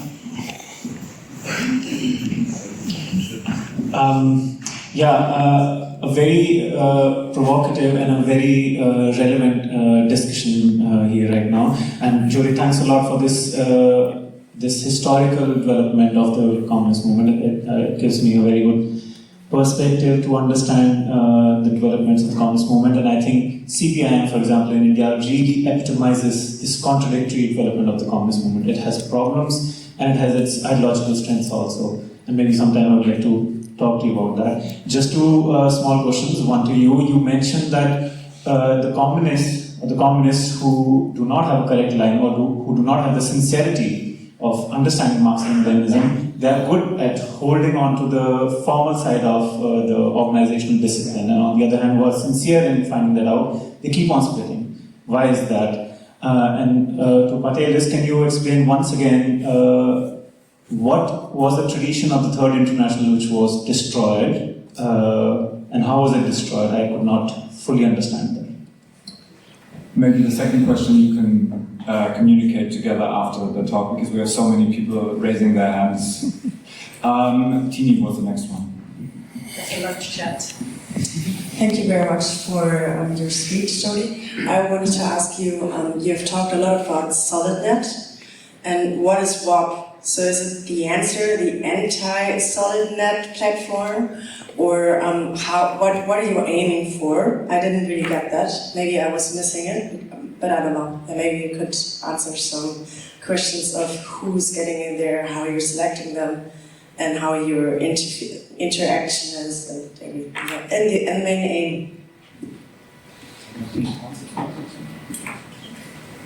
I'm worried to take too much time and then the people on the floor, so let everybody speak and say what I want to do. I'll sum up as much as I can at the end, maybe. Comment next to Tini. If you let me go, I'll take it. I have one comment to Comrade Saitor. You said you were told many books recommendation you got right. If against your question you are recommended a book, so this person does not understand it. Okay, that was just a comment. And second, I have two questions. One is regarding the international communist movement. Do you think that the trade unions or the communists in the North, by enforcing the degrowth in the North, can help better the comrades and workers in the South? So that's one question. Second question is, Recently, we have seen a split in the left due to the conflict between Russia and Ukraine. And do you also say that a similar phenomena could occur when China and India come in conflict? Because there is also a ticking bomb. And last year we saw that both countries came closer to war or hard conflict. Thank you very much. Jasper? Yeah, thanks for this interesting talk. I want to pick up some points that Dimitris Patelis made. So I think when we talk about the Khrushchev revisionism, then of course this was a great overview you gave, but we have to look at it in a Marxist way, and this includes to look at the economic relations and the economic developments in the Soviet Union and in the world in this time. And I think yesterday in the workshop of Patelis we had a nice point.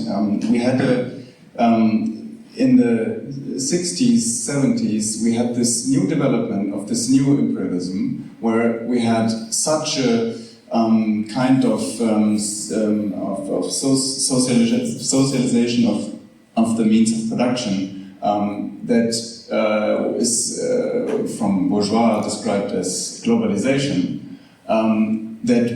that was necessary to produce the most advanced technologies. So we had a situation where the West was developing the most advanced technologies and in a working division over the whole planet, right? And at the same time, the Soviet Union barely organized this kind of working division over its over the socialist camp, right? And the DDR, for example, had great problems developing the most advanced technologies by its own, but it had to. They had to get a huge amount of dollars to buy advanced machines from the Japanese, and this led to problems in the DDR itself. So all these developments have to be taken into account, and when we understand the mistakes, then we can take about the things that are developing in China right now. And they took a different path. They made themselves part of the globalization, tried to control it, and obviously are on a different path and might succeed. So I think this is a very important point.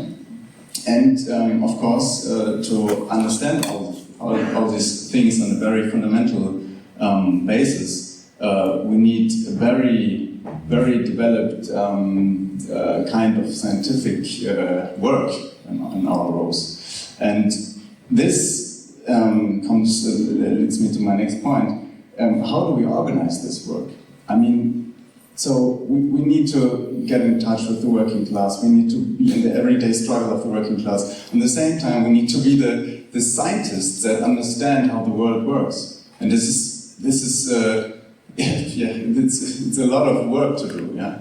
So the only way to organize this is to build up a very, very good working Communist Party that is able to organize all these things in parallel and in the quality that we need. Right? So my question is, how are these international struggles that you're really into now and that you're supporting right now developed and linked to the build-up of the Communist Party that you need in Great Britain? Lenny? Thank you very much for your talk. I can agree with a lot what you said about the anti-imperialist struggle, but I guess with it there come open questions and how this struggle, how we can fight the struggle against imperialism, and we have to talk about this. We have to discuss open questions and disagreements that we have on the fight against anti-imperialism that come up. And I wanted to ask you whether the WAP, it is stressed that that is a platform of the common fight against imperialism, and I value that very high. But still, how does the WAP do this discussion? Do you have a broad discussion, and maybe you could give just some examples of what you discuss in the WAP? What are current hot topics in the fight against imperialism? I would be interested in that as well, because you seem really united, and that's good, that's very good, but I also want to hear about your discussions that you have. Yeah. Okay, we can take one more, and then I would give Joti the word again for answering and closing remarks. Can all of the people put their hands up? That one now? Okay, the comrade in the checkered shirt. Yeah, thank you very much. I really appreciated the discussion of the repercussions for Khrushchevism in the Soviet Union, but I couldn't help wonder whether all these same critiques apply even more profoundly to the capitalist rotors in China and the course they've taken. Beyond even peaceful coexistence, peaceful codependence with the imperialists, an opportunistic foreign policy which can no longer be reactive anti-Sovitism. And when we consider this balance of forces in the world, the capitalist rotors and their followers in China, in the former Soviet Union, the ruling class there are precisely those who dismantled, plundered socialism, and have maintained power mainly by exploiting those populations and making that wealth flow back to the West. And I thought about, there's a comment by Samir Min, he said that the comprador bourgeoisie and the national bourgeoisie are not two different classes, but two tendencies within the same class. And that hangs on the balance of forces within and without a country. It seems to me when we think about the national bourgeoisie now, we're imagining the kind of national bourgeoisie that was possible in the balance of forces that existed during the Cold War. But when there's no longer this socialist camp to create these material conditions for the kind of national bourgeoisie that we would potentially form alliances in the anti-imperialist struggle previously, is this something we need to take into consideration? Because I appreciated Joti's comment yesterday that there's this fantasy, I think, common in Germany of a national bourgeoisie here in Germany even, that we could hang on and to put our hopes in them. But is there also a risk maybe that we put too much hope in the national bourgeoisie, or a fantasy about a national bourgeoisie that might be more progressive outside the core lens than really is the case? Thank you. Okay, thanks for the discussion. I think excellent questions and just statements given. So, last words. I mean, just as by way of an apology for all the shortcomings, not only in my talk, but in my answers to all of these very interesting and important questions. You know, my talk, I told you it was going to be unsatisfactory, right? Because at the same time it's too long and it's too short.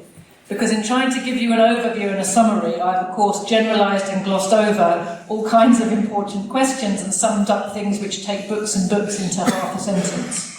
And that's the essence of what I do. If anybody ever says to you, who the flip is this Joti Brar?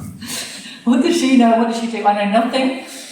What do? I try to synthesise and bring together to give people a broad overview of a topic. I'm not an academic, I'm not a deep researcher. I try to study Marxism, understand our movement. I'm an active communist, as well as a student of Marxism-Leninism.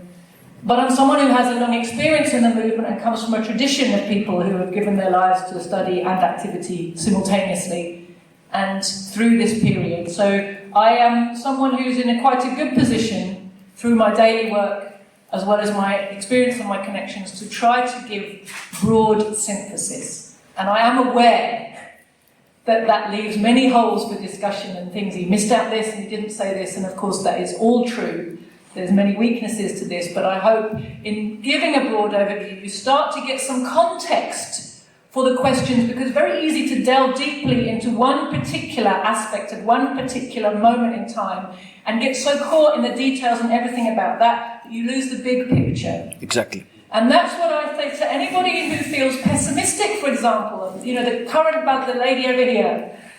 I know what you're talking about, the pessimism, the overwhelm. The class forces are so stacked against us. The working class doesn't know that it needs us. They think we're lunatics on the fringe. They don't know that we represent the global masses. They think we're the fringe activity. And, you know, they're so saturated in bourgeois ideology and they're so surrounded by the bourgeois bubble. They don't realise that they're starting to feel cynical that they're lied to. They don't realise how much they're lied to. They don't realise how distorted and confused and inhuman is the world that they occupy. And they think we, the majority, are a fringe, weirdo minority. That's not going to last forever. But it can be overwhelming sometimes if you're surrounded by bourgeois ideology. That's why I talk about the need to study. And when I say study, I don't mean read. I mean study the classics on a daily basis. Of course, read widely. But first of all, study and master the classics. And always, every day, give a portion of your attention to Marx, Engels, Lenin in particular. Because it's from these deep scientific thinkers that you will rejuvenate and reinforce your ability to take a broad view. Marx and Engels started their young lives at a revolutionary time. They had a revolutionary perspective. They had that youthful communist ardour where they see the developments of history in such an optimistic way all the time. They didn't live to see the fruition of their work at all. But they saw it was coming. They never lost faith in that because of their deep scientific understanding. And if you want to overcome pessimism, study Marxism properly.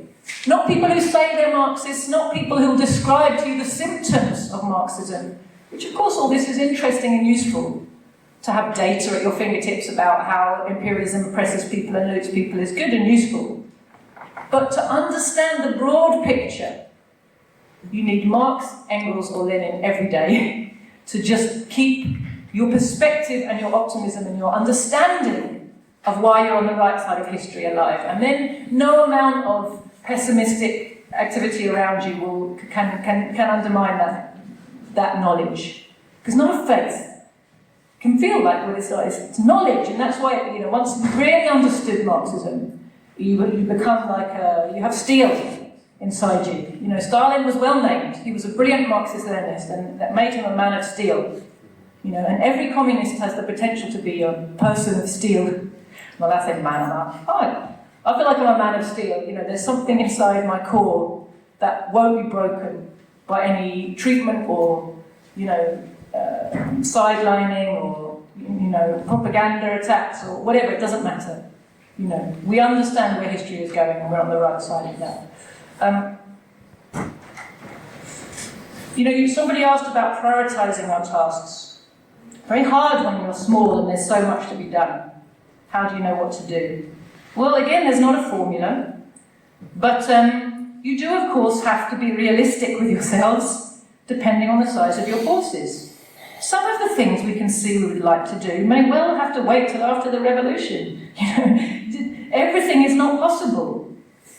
Everything is not possible, so we must learn to prioritise. Look at what's the most important, look at how big our forces is, look at who are those forces, not just numbers. Who is it we've got? What's their level of experience? What's their capabilities? What time do they have available? There's so many factors, you know, in working out what you're able to do at any one time. While we're small, mastering Marxism and working out how to popularise it, how to express it and connect it to activities that will resonate with working people, how to write a leaflet that gives a socialist perspective on a struggle in a factory or a Palestine liberation movement or a struggle against privatisation of hospitals, you know? how to talk to somebody in the street when you have a store that's selling literature and papers, how to listen to people who come to talk to you, so that you can work out where they're at and give them one thing to think about that might take them a little tiny step further forwards. You know, these are small, everyday skills of a Marxist organisation and individuals. When it comes to international work, you know, our party in its early days did a lot of international work because we had many international connections before we were a party. And then at a certain point in our development, we sort of made a deliberate turn away from that. We don't have many resources, we don't have many people. We said, well, we've got to focus our resources on trying to build our branches and a viable organisation in Britain. But you know, the present situation in the world has made a decision for us. We found we were in a position to make a contribution at an international level that's needed, at a time when it's needed.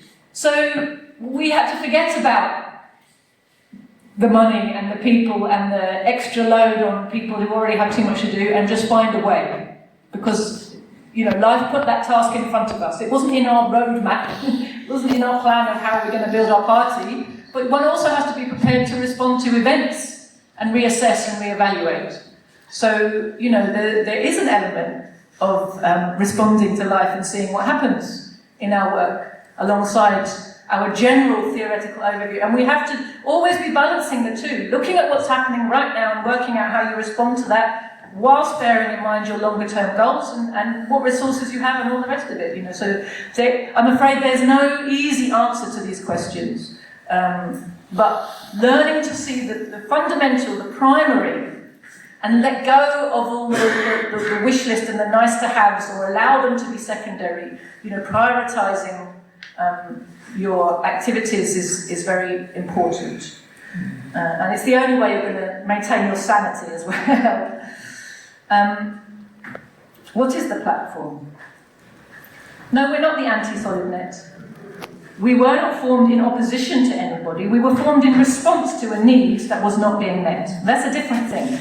Have we found ourselves, as a result of our formation, attacked? Yes. With good reason. We threaten a control of communist forces which keeps them paralysed. Exactly. Do we want to threaten that? Of course we do.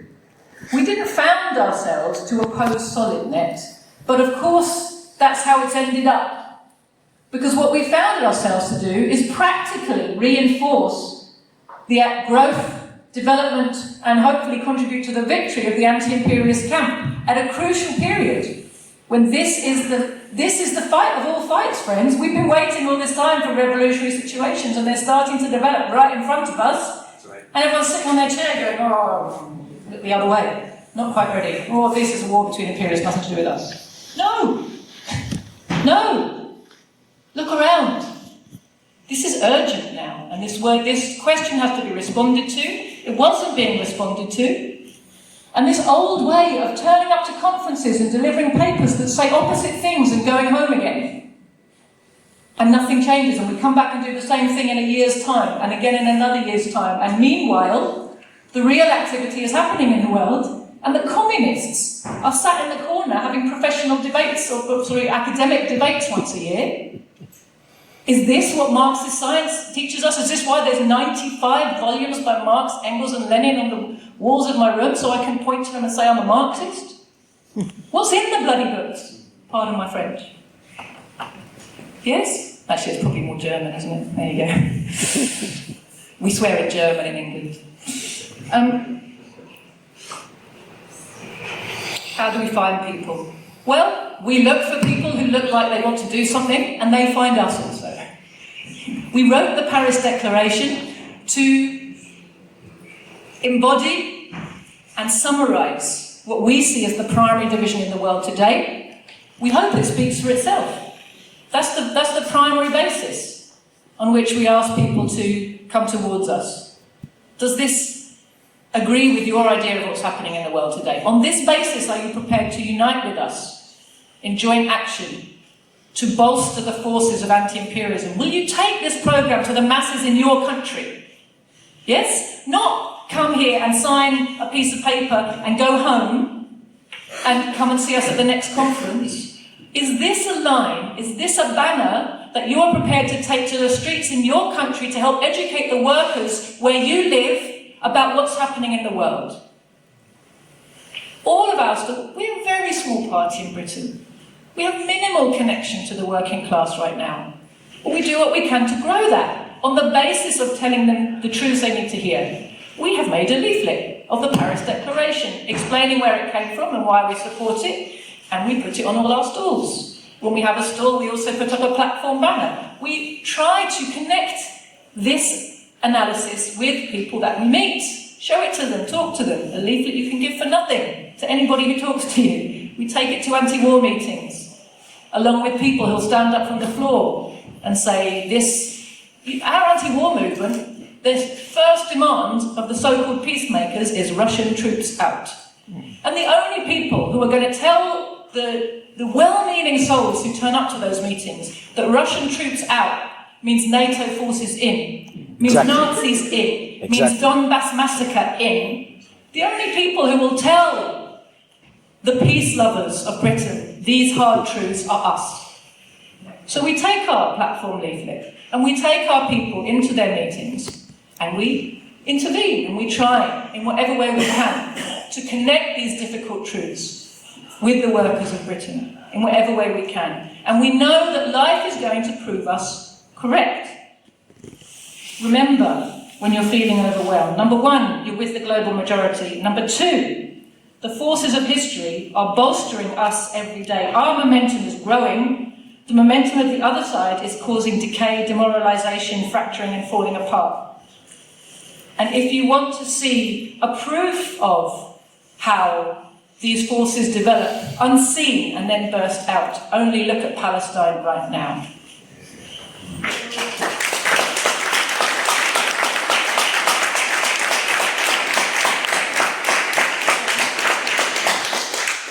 I'm sorry I can't answer more questions. I think we're out of time. Right, I'm afraid we'll have to leave it here because we're already 7 minutes over the time. But it was extremely interesting, so we thought it was worth it. Please give a warm round of applause.